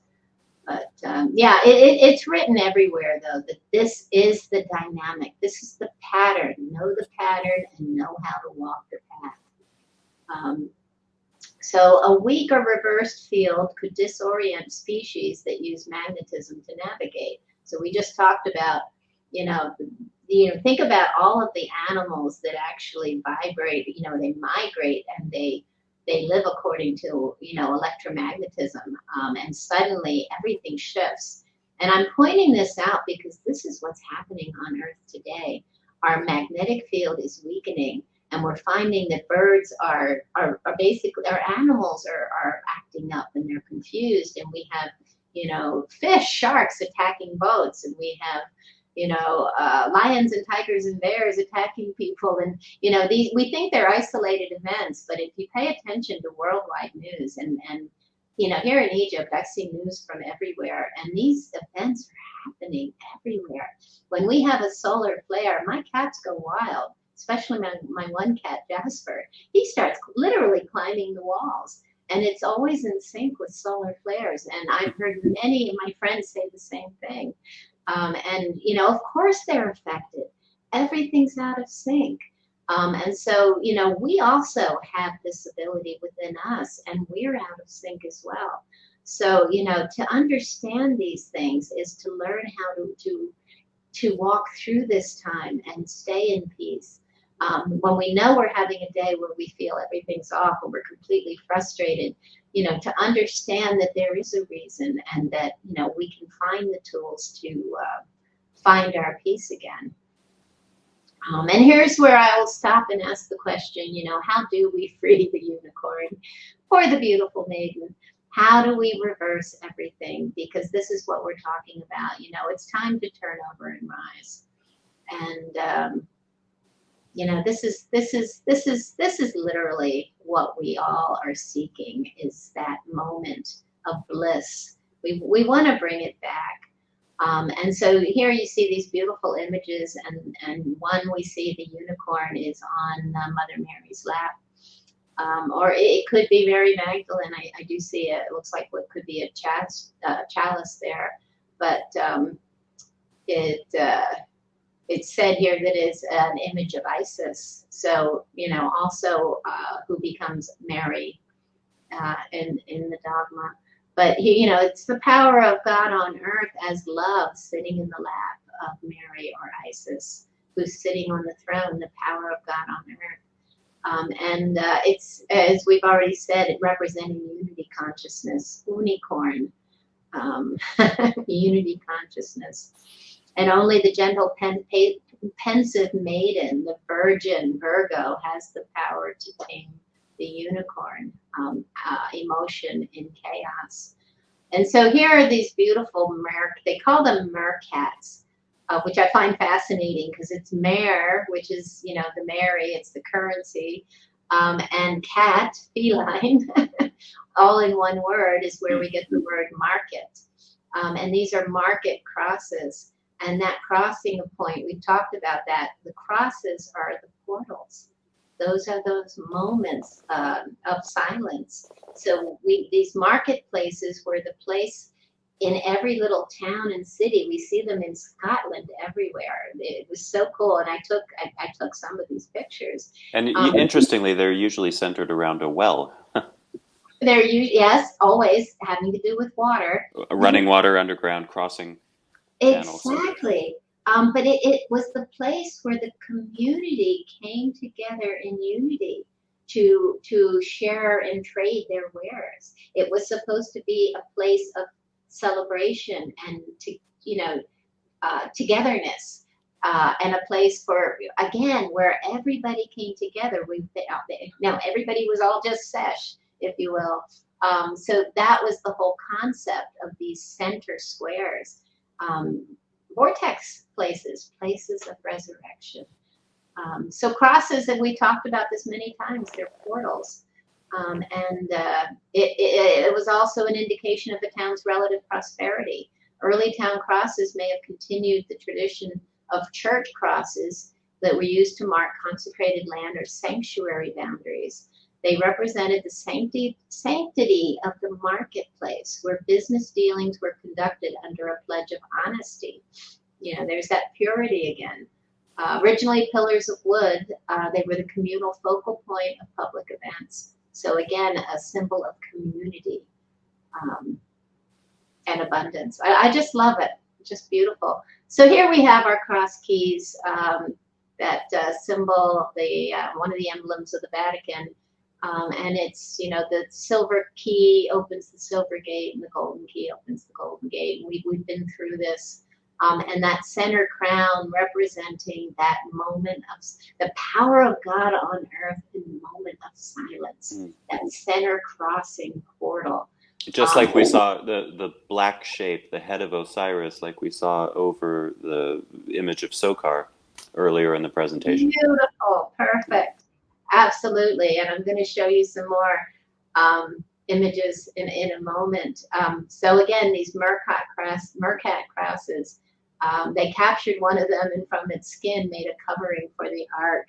This is great. This was one of the legends about the Ark of the Covenant, is that they captured a unicorn, and from its skin, they used the skin of a unicorn to cover the ark. Think about that.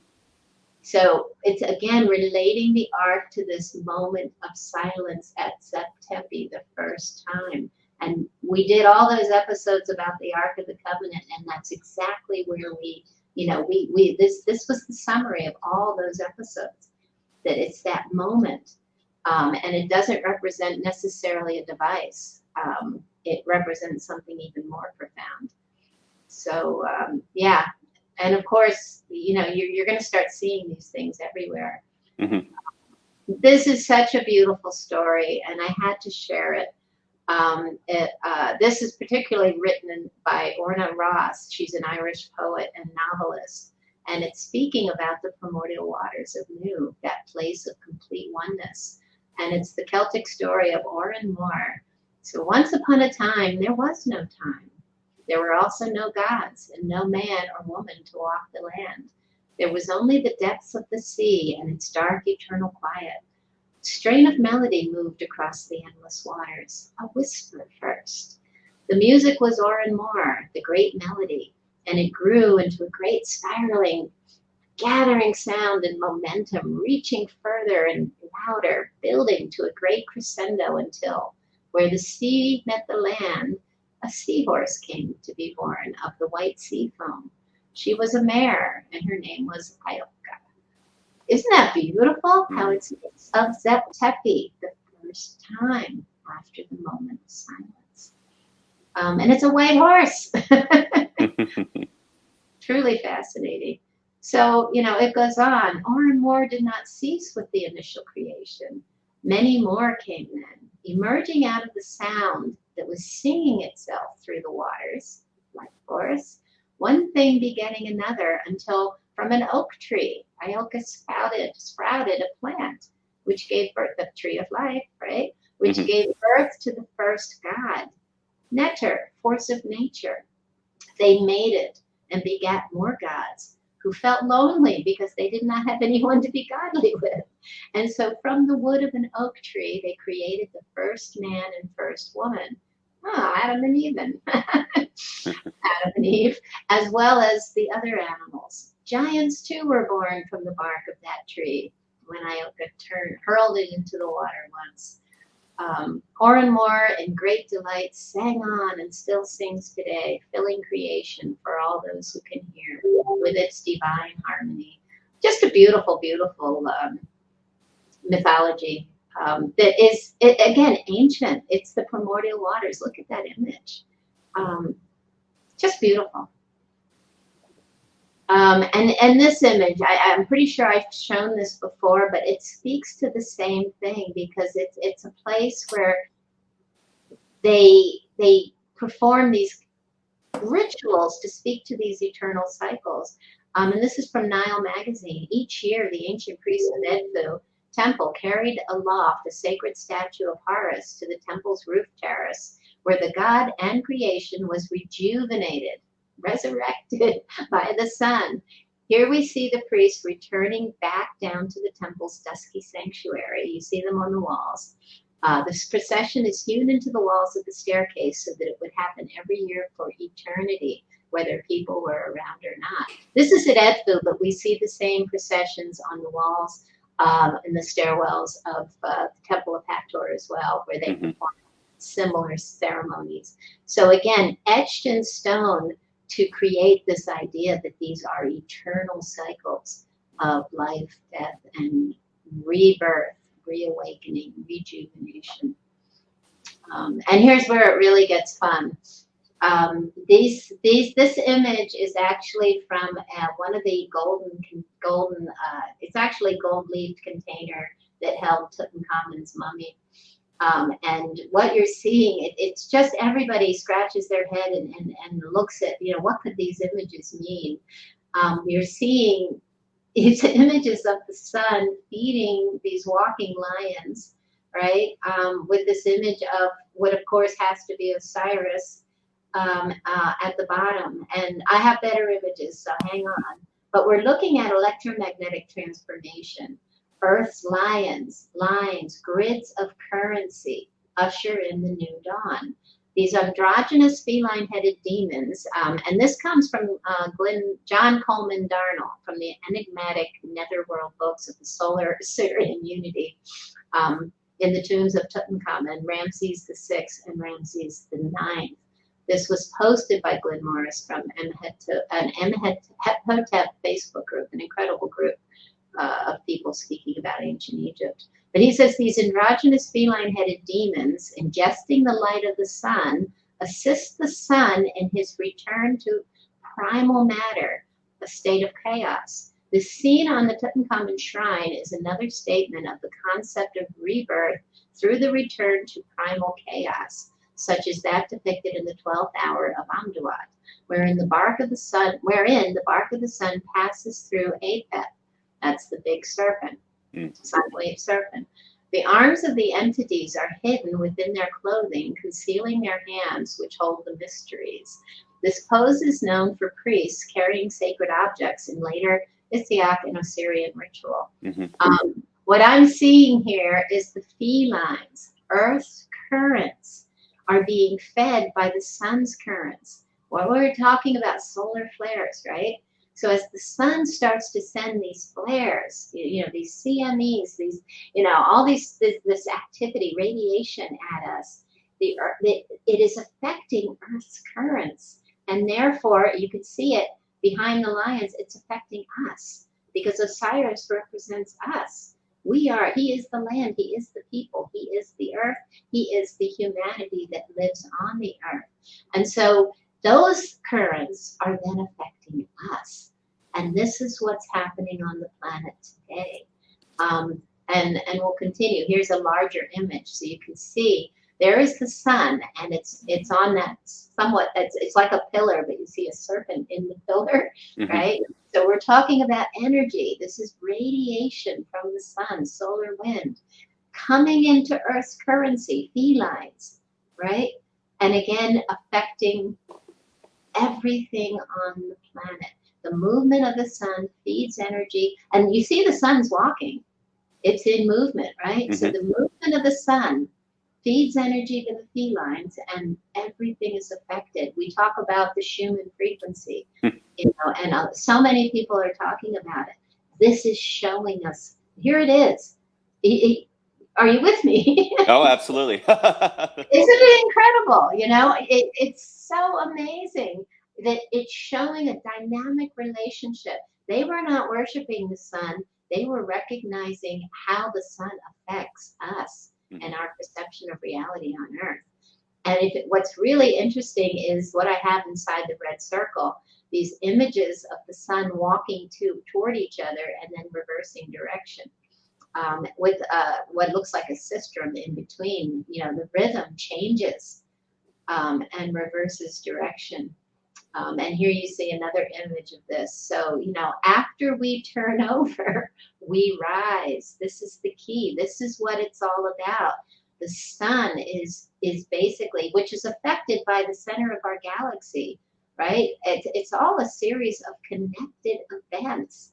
So the center of our galaxy is breathing out a field of energy that hits us every 12,000 years. And when it hits our solar system, it creates this energetic chaos that affects all the planets. So we're seeing activity, and we're going to talk about this in future episodes, on all of our planets, and it's affecting Earth as well. And so why maybe some of us are feeling agitated, why we're feeling, crazy, or, we're seeing more disease, could have more to do with the cycles of the sun than all the other things that we're hearing about. And again, we're going to talk more about this. So, and then I saw, believe it or not, I saw this image right before we had this podcast. And I thought, I've got to get this in before Allan comes on. And it's a beautiful image, and posted by Jacqueline Engel. She posts such beautiful things on social media. And it says, she of the Eastern Portal, and part of the netherworld in the form of the netter Sashet, with the sun, which will be born the following morning after its journey through the Duat, right, the night cycle. This is from the second shrine of Tutankhamun. I couldn't believe it when I saw it. So it's one of 4 that enclosed his sarcophagus, sort of like a Russian egg, egg within an egg within an egg. That's how he was enclosed in these gold leaf coffins, if you will, and it, just beautiful. And they were in the Egyptian Museum. But here you can see clearly that Sashet represents liquid light becoming form. So the sun, the sun is feeding her all of this radiation, right? And she is then extending it into the serpent, on Earth, right? So it again is reflecting this delivery of the radiation from the heavens that is affecting us on Earth to issue in a new cycle. Mm-hmm. I don't think it could be more obvious. Right, it's pretty clear. Isn't it? It's not just me making it up, is it? I like that they're showing 2 horizons too over the face. Do you see that? I do at the bottom, yeah. Yeah, it's just so many things here are just bizarre. What do these walking hands and arms represent? Yeah, these are the things, guys, I look at and study for hours and hours and hours. And, it's like, and then you have an aha moment and you're like, oh my gosh, that's what it means. It's just so much fun, I think. Again, here are these beautiful images that show here the Simatawi, the polarity that binds the mind. And when we're released from that, it's, all bets are off. This is the prison we live in. We're bound by this belief that we are our bodies. And I think part of ending this feeling of isolation is to remember that we are connected to everything that is, and that we can walk through walls. And, we are the cobra confined in the center of Myra. There it is. We are this. That's us. And I've shown this, I think, before, haven't I? The reconditioning the body of a new mind, a guided meditation. What would it mean to become supernatural? What if you could tune into frequencies beyond your material world? Change your brain chemistry to access transcendent levels of awareness, create a new future, and transform your very biology to enable profound healings. This is it. This is that moment in time. If you notice, this is from the book. This is a page from the book, and it's showing the electromagnetic field that surrounds us. That's what it's about. It looks like an apple. Doesn't it? Mm-hmm. There's whole stories about that. So yeah, this is all ancient knowing, and it's awakening within us today. The ancients would have never called it supernatural. It was completely natural. And I love this again. You have gone to the secret world. You broke the cage and flew. This is from Rumi. And I say, Horus rises to escape the matrix. It's the same thing. Mm-hmm. That's what we're doing. We're escaping the field, the veil of forgetfulness, to the great awakening, to how powerful we really are as co-creators. And look at this image. We've talked about masters of the net and Thoth and how we can become masters of the net. Well, here is the Ba escaping the net. And that's what we're talking about, We turn over and rise. And it's a whole new expression. And here we are at the end. And I just love this image of Sekhmet. So beautiful. And Osho says, come out of the masses. Stand alone like a lion and live your life according to your own light. And Hakim has introduced the words that he made us say all the time with this beautiful grin. Yakini, Yakini, may you be protected by the power of your positive essence. And it's words that remind us that we can walk in an assurance that what we say, if it comes from the heart, it is our truth. And we need to express who we are and what we are in any given moment. We need to come out of hiding. It's time to come out of our prison. Release the heart and be who we are and speak our truth. And not be afraid to question anything in this illusion, the game board of what we call, the hero's journey. So, yeah. Well, very well put. Do you want to say something about the tour? Oh, well, we mentioned it the last time, but yeah, this is a new tour that I'm going to be offering with this wonderful team, David Matheson, I believe the world's expert on star myths. He has this uncanny ability to see within the symbolism of the constellations and the dance in the heavens, that mirror above.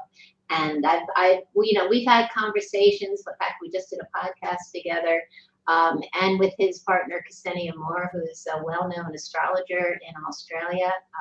She's brilliant, and they just together have this amazing knowledge of symbolism and its relationship to what's happening in the mirror above us.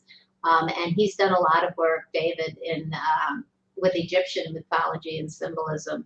So we're going to have a lot of fun and a lot of in-depth conversations at all of the sites and temples. So of course we call it Stars Over Egypt. We're going to have some nights where we literally, on the cruises and some of the sites, we go to Luxor Temple at night on the full moon, where, David's going to lead us through what the constellations mean over, above us and the relationship to the Egyptian symbolism and mythology. And of course, I'll have a lot to say about all of that as well. The two of us have had many conversations, fascinating conversations about what's there already, and we can't wait to work together. Finally on a tour. So yeah, very exciting tour next November. So yeah, would be great if you want to come and join us, that would be awesome. But you can see David and Ksenia. They both have wonderful websites, and he speaks at conferences. And we're going to be speaking at CPAC together. I'm not sure when this is going to air because Allan and I like to tape ahead of time. So we can get these out to you regularly, but it's always fun just to come to Egypt and experience all the things that Allan and I are talking about at the sites and at the temples, and feel the energy of the still living structures and temples. I really think everyone who's able in their life should make at least one trip to Egypt. It's like a pilgrimage for humanity. I agree with that. Some of us just decide to stay. What can I say? It's home. But so we'll wrap it up for today. We have much more on the topic. We're gonna go into some even more interesting things in the next few episodes. So stay tuned. Awesome.